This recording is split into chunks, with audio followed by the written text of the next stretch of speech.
You are looking at a tank that people call self-sustaining. Crystal clear water, lush green plants, little shrimp doing their thing. And supposedly, nobody has touched it in weeks, maybe months. The person who set it up says it just runs itself. And honestly, it looks incredible. But here's the thing that nobody talks about. What you are actually looking at is a system that is already in the process of collapsing. It just has not shown you yet. This video is about what is really happening inside a zero-maintenance ecosystem aquarium. And the answer is genuinely weird. Most people who keep these tanks think they have cracked some kind of natural code. They have not. And I am going to show you exactly why, layer by layer, starting with the one that surprised me the most. Because the last one we get to is the thing that almost nobody who keeps these tanks ever realizes is happening. And once you see it, you cannot unsee it. So let's start with the water itself, because this is where the whole illusion begins.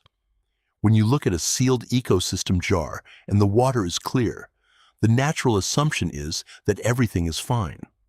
Clear water means clean water, right? Except in one well-documented closed system experiment. Plants, shrimp, invertebrates, the full setup. The water stayed visually clear for weeks while the chemistry underneath was going completely sideways. pH crept from 8 up past 9. Phosphate spiked hard. Eutrophication kicked off. And the shrimp were dead within 4 weeks, while the plants and some invertebrates just kept thriving and growing, making the whole thing look healthy from the outside. The plants were winning. The shrimp were losing. And the water was still clear. That is the core trap with these systems. You are reading the wrong signal. Clear water is not a chemistry report. It is just an optical property. And by the time the water starts looking bad, the animals in it have often already been dealing with a hostile chemical environment for a long time. And the chemistry is only part of the story. Because while all that is happening above the substrate, something equally dramatic is going on in the microbial world that you cannot see at all. Here is something that genuinely blew my mind when I first came across it. In a 4-week closed aquatic ecosystem study, researchers ran metagenomic analysis, basically a deep DNA census of every microbe in the system, and found that the number of microbial genera dropped by 38% over those 4 weeks.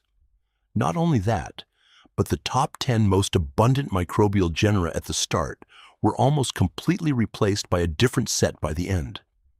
The community was basically turning over entirely, and the system looked totally steady from the outside the whole time.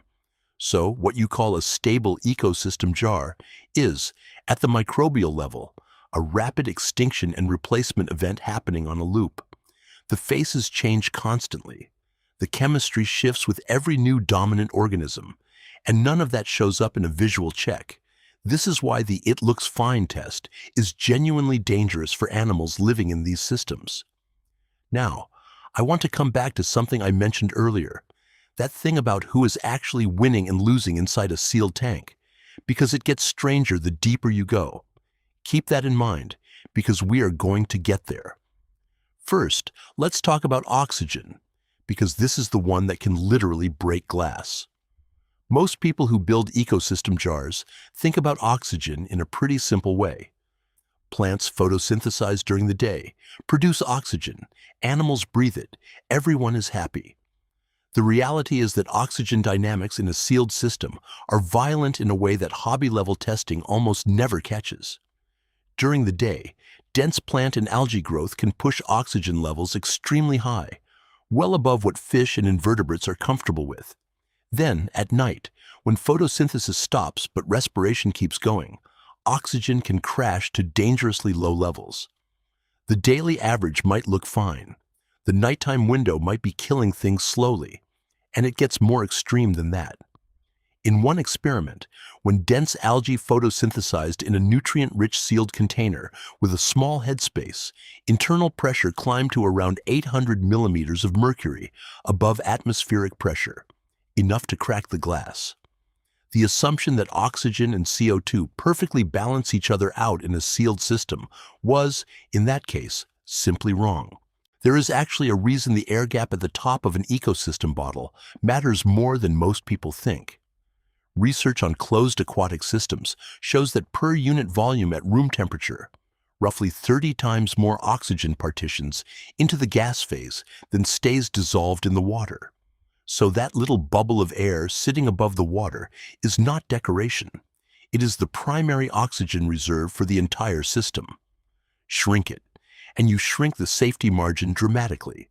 So the oxygen story alone should make you rethink what zero maintenance actually means. Because a system that swings between oxygen excess in the afternoon and hypoxia at 2 a.m.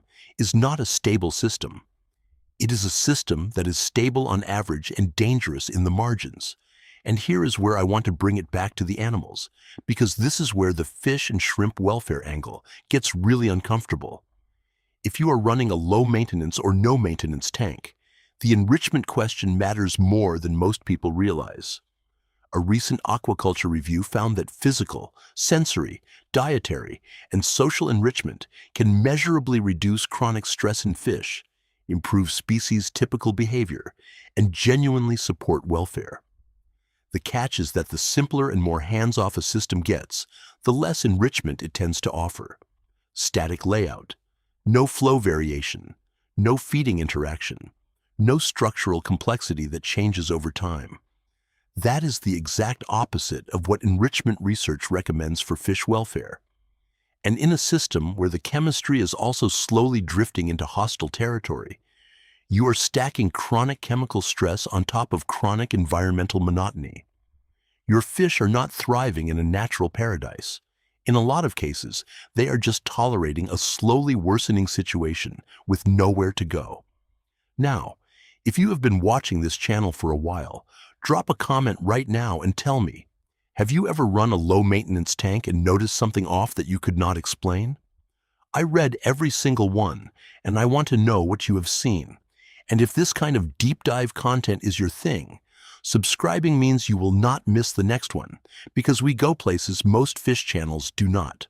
All right, I promised you the big one, the thing that almost nobody who keeps these tanks realizes is happening. Here it is. You know the nitrogen cycle. Ammonia goes in, beneficial bacteria convert it to nitrite, then to nitrate, and your fish are safe. It is the foundation of every healthy aquarium. What most people do not know is that this entire process has a chemical kill switch, and a zero-maintenance tank will eventually flip it on its own. Every time ammonia gets converted to nitrate, the process produces acid and consumes alkalinity. It is a slow, quiet pH drain that happens with every single feeding, every single day. In a tank with regular water changes, you replace the lost alkalinity and the pH stays stable. In a tank with no water changes, the alkalinity gets used up and pH starts to slide. And here is where it gets serious. Nitrifying bacteria, the ones doing all that protective work, start losing effectiveness around pH 6.5.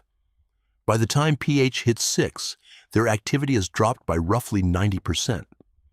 At that point, ammonia starts climbing again, even though your tank has been cycled for months or years. This is actually a well-documented end state in long-neglected aquariums. It even has a name in the hobby: old tank syndrome. Nitrate has accumulated over time. Carbonate hardness is gone. pH has crashed. The nitrifying bacteria have either gone dormant or died off, replaced by a different microbial community that tolerates the acidic, high-waste environment, but no longer protects your fish from ammonia and nitrite spikes. The fish that have been in there a long time have slowly adapted to the chemical extreme. Any new fish you add dies almost immediately. The tank looks established. It is actually a trap. And the mulm sitting at the bottom, the dark layer of waste and decomposing material that builds up in an unvacuumed tank, is not inert. Research on reservoir sediments shows that anoxic conditions in bottom sediment can remobilize phosphorus back up into the water column, sustaining algal growth long after any external nutrient loading has stopped. In an aquarium, that sediment layer keeps feeding blooms and nutrient spikes indefinitely. It is a slow-release phosphorus bomb sitting under your gravel. So here is what a zero-maintenance ecosystem aquarium actually is, when you put it all together. It is a system that starts with a genuine attempt at balance, runs through a period where it looks incredible and feels effortless, and then slowly negotiates its way into a chemically extreme, microbially unstable, oxygen-volatile end state that looks fine from the outside until it very suddenly does not. The clarity of the water is not the story. The pH trend is the story. The microbial turnover is the story. The nighttime oxygen crash is the story. None of that means planted tanks or low-tech setups are bad. They are genuinely some of the most beautiful aquariums out there, and there is real science behind making them work well. The difference is knowing what is actually happening inside the water, so you can catch the slow drift before it becomes a crisis. A small water change here, a pH check there, a quick look at your alkalinity every few weeks. That is not high maintenance. That is just knowing what game you are actually playing. If you want to see what a properly set up low-tech planted tank actually looks like when you understand the chemistry behind it, the next video is going to be exactly that. Go watch it now. I think it will change how you look at every tank you have ever built.